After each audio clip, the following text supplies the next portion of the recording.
I have a story that I wanted to cover from, it's kind of a compilation from quite a few sources. Get y'all's opinion on this. This is from Justin Rohrlich, writing for QZ.com, Alberto Luperton, writing for Law and Crime, Brittany, Shammas, and Rachel Weiner, writing for The Washington Post, and Justice.gov.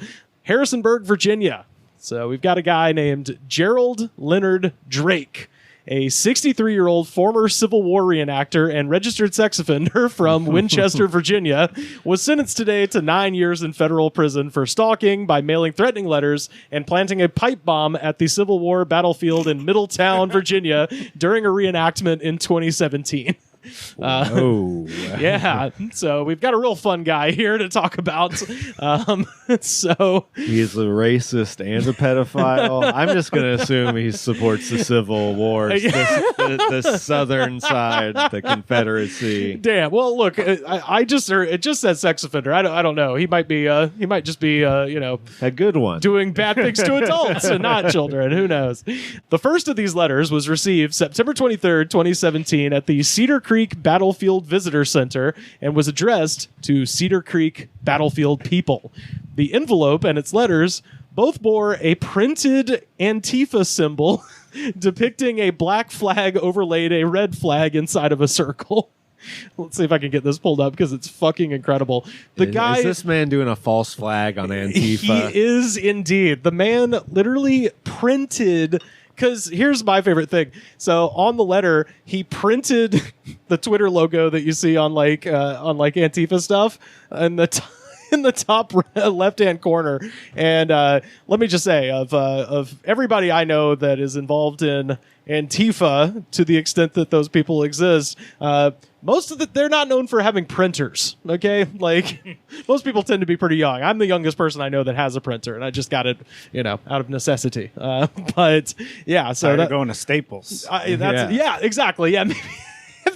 The Antifa, they're like, we need 2,000 letterheads for our domestic terror letters, please. And you don't want to go to the Staples near here is so fucked up. Have you been to it? No, where is? I know where it is. 6th in Vermont. 6th in Vermont, yeah. Bro, okay. That is, and it's near Vermont and Wilshire, which if you're familiar with the bus, that's a crazy bus station. I gotta say, train station. It is a very Antifa Staples. They.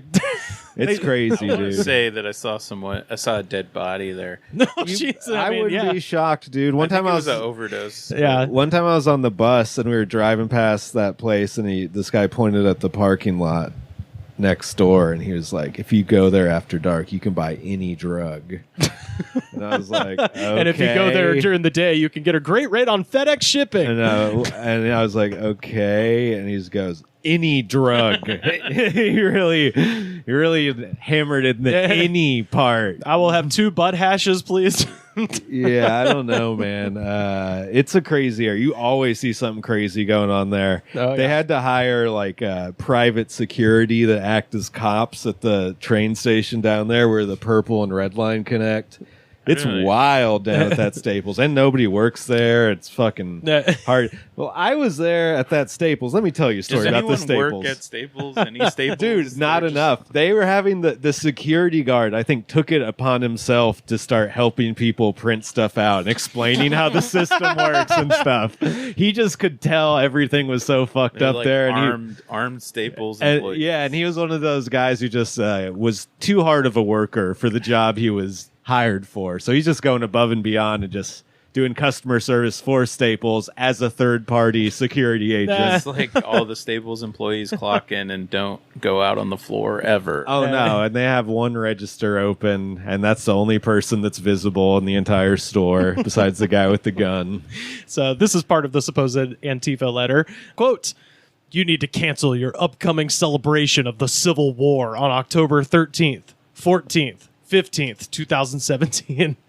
So he gets real specific with the dates. It's like, I think they would know there's just one battle that happened at this fucking park. Many of us in Antifa have dogs, so we'll bring dog feces to throw on people. We will also throw cups of human urine. And I should mention, every sentence ends with an exclamation point.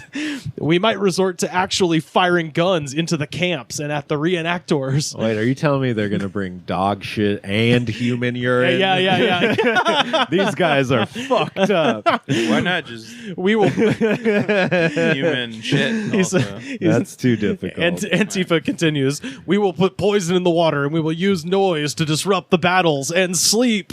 These events must stop. Our local organizer tells us that he is ready to go. You have been warned. If it is not called off, we will destroy you. You have less than 1 month to issue a cancellation notice. Do it ASAP. So that was the Antifa. Seems like they mean business. Okay, so people are they're getting a little worried. The letter went on to claim that is anyone actually worried by that? Not until the pipe bomb shows up. Yeah. This guy's obviously like into piss and shit. Yeah. Clearly, very clearly, and the domination fetish. Oh, you get the entire dirty laundry list of weirdness of this guy in these letters. The letter went on to claim that the reenactment, quote, clearly celebrates the war to keep African Americans in chains, and warned the organizers that if the event was not canceled, the trouble Antifa would inflict on Cedar Creek Battlefield would make the riots that took place in Charlottesville look like a quote unquote Sunday picnic. And I'm like, yeah, that's a thing that young anarchists say. Oh, it's like an old Sunday picnic. So very good use with words here. Despite the warnings, the 153rd anniversary and reenactment of the Battle of Cedar Creek went ahead as planned. During the afternoon hours of October 17th, 2017, as the reenactment was coming to an end, an unexploded pipe bomb was discovered in one of the merchant tents, and the pipe bomb contained metal nuts, a mercury switch, a battery, ball bearings, black and red wires, powder, and other items. Damn, he tried to do it for real. Oh, yeah, he absolutely did. But when the... Good thing he was a dumbass. Yeah. So, or this could have been really bad. So when this went out, the story, and I kind of vaguely remember this, it was like, Antifa's trying to bomb a Civil War reenactment, and I even at the time remember thinking like, I don't think they give a shit. Yeah, I don't think out of all the things to fight, that's pretty low on the list. Right, for Antifa. Yeah, and it's very similar to like the things that went on during the George Floyd protest in the summer of 2020, where it was like Antifa has buses and they're coming to some farm town in the middle of nowhere to raise hell. And I'm like, no one has a bus. Church groups have bus. Right-wing people have bus. Antifa doesn't have money for a bus. It's not happening. But nonetheless, reactions from the right were vitriolic when the news broke that this was supposedly Antifa. Right-wing media outlets on message boards, postings blamed the situation on variously quote-unquote lib terrorists, attention-seeking organizations, and anarchists and leftists. But like I said, it went ahead as planned, but they did find a bomb, so now pretty much every police organization in the state and the FBI is now involved. ATF. Yeah, like you fucked yourself so hard by actually doing this. They tell these people to touch grass, but in this case, you ought not have touched that grass. You ought to just stayed behind the fucking keyboard. I don't think I saw this version of Richard Jewell. Yeah. Oh my God. Everyone on that battlefield is Richard Jewell, though. I mean, if we're being real. So on November 6, 2017, another letter was received, this time by the Gettysburg Times at its offices. Once again, the letter and the envelope both bore Antifa motifs and warned that if the Gettysburg Remembrance Day parade allowed Confederate flags or Confederate men and women to be in the parade, quote, we will disrupt this whole weekend. We will run over people with a couple of trucks, and we might have a shooter on the rooftop or elsewhere along the parade route. We can and will set fires. I was like, okay, man. Yeah, that, again, that thing that leftists are known for. They're giant trucks, However, the Gettysburg Remembrance Day Parade of 2017 occurred without incident despite these threats. So now we get into how he gets caught, because this is outstanding.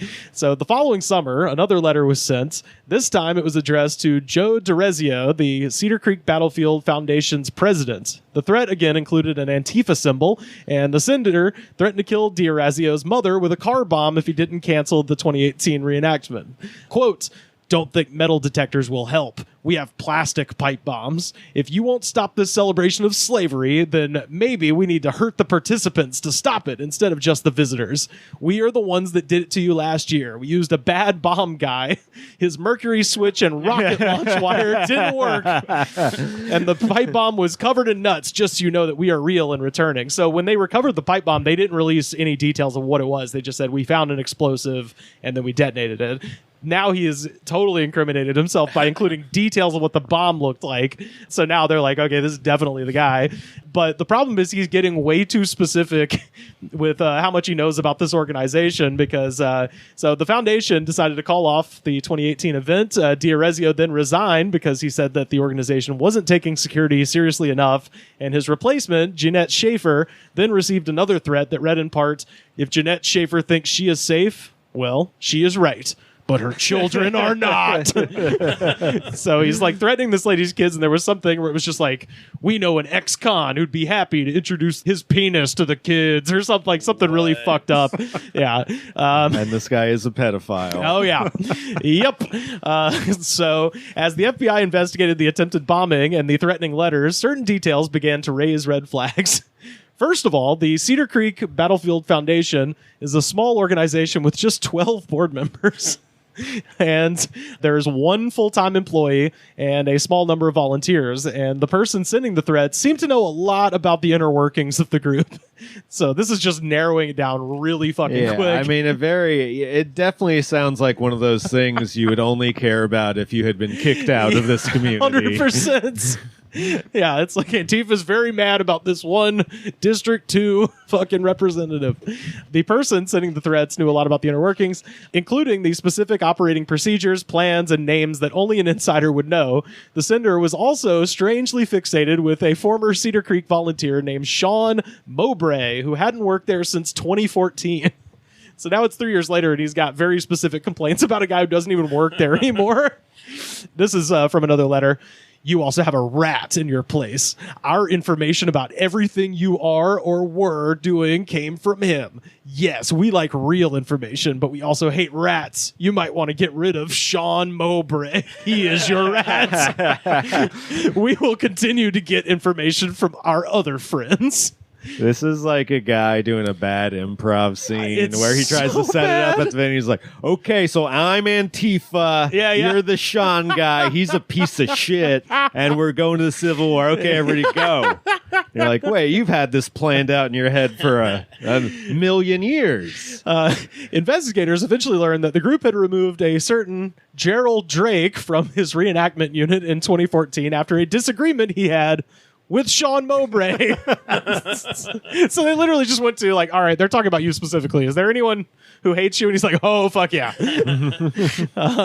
So Sean was a member of the same unit. The document does not say which side Drake fought for during the reenactment, but email addresses for Drake listed in public records include variations on the word Confederate. So we're pretty sure about that. Despite the removal, Drake continued to volunteer with the Cedar Creek Battlefield Foundation. So they kick him out of the actual reenactment, but he's such a fucking loser. He's just like, well, okay, well, I'll stay on the board though. So he's still going to all their meetings. So it's just a disgruntled man just sitting there for free. Surveillance footage reviewed by the FBI placed Drake's car at the scene where the pipe bomb was discovered. Law enforcement also obtained 8 pages of diagrams that Drake had drawn while he was in prison a decade earlier. The diagrams include detailed sketches of pipe bombs. Jesus. The thing is, people do go to prison and just learn worse stuff than they knew before. That happens all the time. Absolutely. But I just love it because he sent that one letter with all the details. They probably solved this thing in 5 minutes. They just called the one guy. I was like, hey, is there anyone mad at you? Oh, yeah? Okay. Look him up. Click, click, click. Prison. Oh, is there anything notable about his prison? Oh, the warden seized a bunch of pipe bomb plans from him. This might be our guy. It was done before lunch. Yeah. I know. Yeah. Yeah. That was an early day. They're like, well, all right, we're good. Well, you guys hungry? Yeah. Who's hungry? So let's go to Beer Belly. So the FBI also linked Drake to messages on Reddit that the investigators said indicated a, quote, negative attitude towards the Cedar Creek event, possibly due to the incident with Mowbray in 2014. Other postings used language that was similar to the mailed threats. So it's like the Unabomber thing where it's like, don't copy and paste shit that you've said publicly to, what is going to end up being essentially your downfall. Drake was eventually indicted by a federal grand jury in October of last year after initially pleading not guilty. Drake eventually confessed in April of 2023, and as we mentioned, he was just sentenced to 108 months in federal prison for doing all the bombs. Good. Good. Yeah, I love it. I absolutely love it. Guy who We got deserves to be in prison. Yeah, it's we got him. Fuck the cops, but every once in a while you're like, yep, that's one to put away. But yeah, I love that shit. And yeah, like I said, I love the idea of just solving this case so fucking quickly. You're like, there's literally only one man this could have been. Whenever someone like starts off a letter by being like, I'm an organization, it's probably it's just not true or not that organization. Oh yeah, well, that was the Unabombers thing. He would say you put the phrase FC in all of the bombs and stuff like that, which supposedly stood for Freedom Club, and it turns out just one crazy guy. There is no club. It's just one man club. Freedom. No, this is very sad. Like this, someone's lonely. They're like, "Oh yeah, I got a bunch of friends, and they're gonna come and blow this thing up." It's like, no, nope. And all your friends are like, "Wait a minute, I think he actually wants to blow this up." This isn't just crazy rhetoric. I thought we were just poker night is taking a turn. Yeah, I was like, yeah, he gets pretty drunk, but he's cool. Sometimes he'll go off on a tangent about some weirdo shit, but he's fine. Yeah, he's not as egregious as this, but this is like the very high stakes version of the guy who lit his own Confederate flag on fire and spray painted Black's Rule in his driveway. Oh, yeah. Black's Rule. You've seen that photo, right? I don't know. Oh, it's this old guy in Mississippi, and he's standing at his driveway just kind of looking off to the horizon, and the spray paint on his driveway says Black's Rule, and there's like a burned up Confederate flag, and he claimed that like some anti-racist person. Yeah, BLM came. He claimed that BLM came to his house and like burned his Confederate flag. I'm like, yeah, that's again, the language is like the giveaway. Just like he went with Black Rules, not BLM. Right? Yeah. It's, that's how you know he wrote it. Is he wrote Black's Rule? No one who's not racist uses that term. It's fucking amazing. Fucking love it. So that is the story of Gerald Leonard Drake.